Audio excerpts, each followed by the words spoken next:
Sahabat berbagi yang dirahmati Allah Subhanahu wa taala, ketika Rasulullah SAW sedang menggembalakan kambing milik keluarga Halimah binti Abi Dzu'aib dari kabilah As-Sa'diyah, tiba-tiba beliau sallallahu alaihi wasallam didatangi dua malaikat. Lalu keduanya membelah dada Nabi Muhammad sallallahu alaihi wasallam dan mengeluarkan bagian yang kotor dari hatinya. Peristiwa ini dijelaskan kemudian oleh Anas bin Malik dalam sebuah hadis yang sahih yang diriwayatkan oleh Imam Muslim.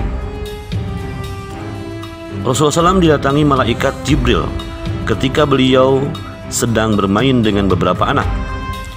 Jibril kemudian menangkapnya, melantangkannya, lalu Jibril membelah dada beliau.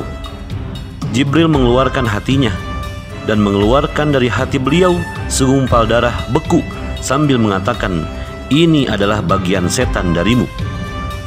Jibril kemudian mencucinya dalam wadah yang terbuat dari emas dengan air zam-zam, lalu ditumpuk, kemudian dikembalikan ke tempatnya. Sementara teman-temannya menjumpai ibunya dengan berlari sembari mengatakan, "Sungguhnya Muhammad telah dibunuh." Kemudian mereka bersama-sama menjumpainya, sedangkan dia dalam keadaan berubah rona kulitnya atau pucat.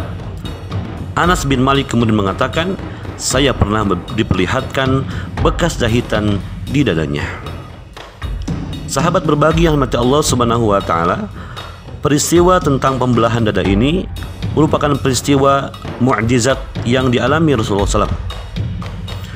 Kebenaran akan berita ini harus kemudian kita terima dengan keimanan yang kuat kepada Allah Subhanahu wa taala atas segala ketentuan yang Allah tentukan tentang kehidupan Nabi Muhammad SAW, termasuk diantaranya pembelahan dada beliau.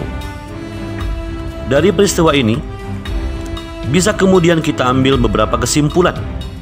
Yang pertama, bahwa dibelahnya dada beliau di masa masih berusia 4 tahun.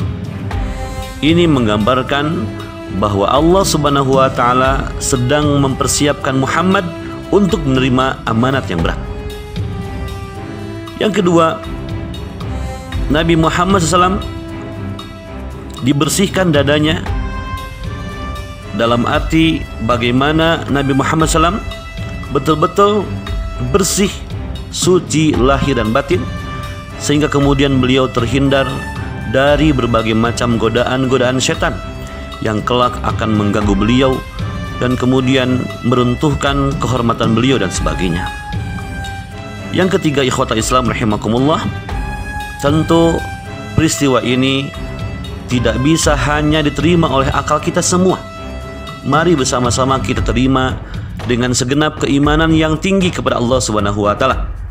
Apalagi berdasarkan hadis sahih tadi, memang ini merupakan sebuah kejadian yang luar biasa yang menimpa Nabi Muhammad SAW sebagai bentuk dan sebagai cara Allah Subhanahu wa taala mensucikan Muhammad lahir dan batin.